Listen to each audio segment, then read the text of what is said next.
Honesty is the fastest way to prevent a mistake from turning into a failure. Being honest may not get one a lot of friends, but it will always get one the right ones. Mahabharat इतना विस्तृत और व्यापक है कि जितना भी कोशिश करे तो भी कोई न कोई पात्र अचर्चित रह जाती है। बेहद महत्वपूर्ण चरित्र और भूमिका होने के बावजूद पात्रों की अधिकता होने की वजह से बहुत से ऐसे पात्र हैं जिन्हें नजरअंदाज कर दिया गया। ऐसे पात्रों में से एक है विकर्ण। विकर्ण दुर्योधन के 100 भाइयों में से एक थे जो जब कौरव पांडवों के विरुद्ध षड्यंत्र रच रहे थे तो विकर्ण अपने अन्य कौरव भाइयों के विरुद्ध जाकर धर्म स्थापना के लिए पुरजोर कोशिश की, लेकिन इसके बावजूद महाभारत की कहानी में विकर्ण को ज्यादा स्थान नहीं दिया गया। जब भी कौरव की बात आती है तो दुर्योधन या दुशासन का ही नाम लिया जाता है। विकर्ण कौरव का तीसरा भाई था जिसकी अस्त्र शस्त्र शिक्षा कृपाचार्य, द्रोणाचार्य और स्वयं भीष्म की देखरेख में संपन्न हुई थी।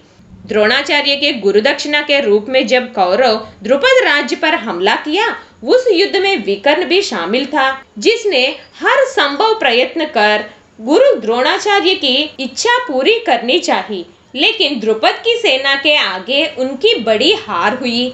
कौरवों के हार के पश्चात गुरु द्रोणाचार्य ने कहने पर पांडवों ने राजा द्रुपद से युद्ध कर गुरु दक्षिणा दी। इस युद्ध में अगर कौरव ही द्रुपद को हरा पाते तो विकर्ण को एक महान योद्धा के तौर पर सभी लोग जानते थे। चौसर खेल में जब पांडव द्रौपदी के साथ साथ अपना सब कुछ गवा दिया, तब दुर्योधन द्रौपदी द्वारा हुए अपने अपमान का बदला लेने दुशासन के द्वारा द्रौपदी का चीरहरण करवाया। उस समय धृतराष्ट्र के पूरे सभा में विकर्ण एकमात्र ऐसा कौरव था जिसने अपने ज्येष्ठ भ्राता की इस हरकत के खिलाफ आवाज उठाई और उनको रोकने की हर कोशिश किया। हालांकि विकर्ण के सभी प्रयास विफल हुए, लेकिन इससे यह प्रमाणित हुआ कि गांधारी के गर्भ से केवल अधर्मी ही नहीं बल्कि धर्म की राह पर चलने वाले विकर्ण भी जन्म लिया था। कुरुक्षेत्र युद्ध के 14वें दिन दुर्योधन भीम को मारने का दायित्व विकर्ण को सौंप दिया।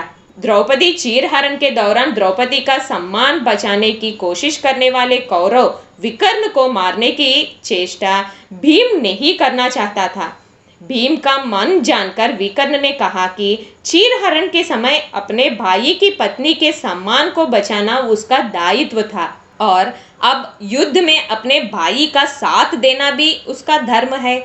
ना चाहते हुए भी भीम ने विकर्ण की बात मान ली और दोनों के बीच युद्ध हुआ, जिसमें भीम ने विकर्ण का वध कर दिया।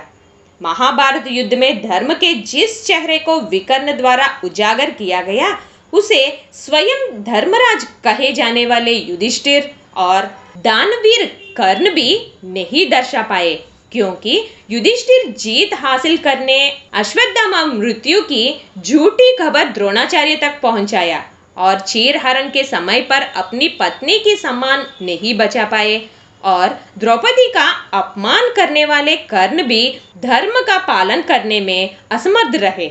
लेकिन विकर्ण ऐसा महान योद्धा था जिसने यह जानते हुए कि धर्म की राह पर चलने के बावजूद उसे अपनी भाई की वजह से मौत का मुंह देखना होगा, उसने ना तो अपने भाई का साथ छोड़ा और ना ही अपने धर्म का।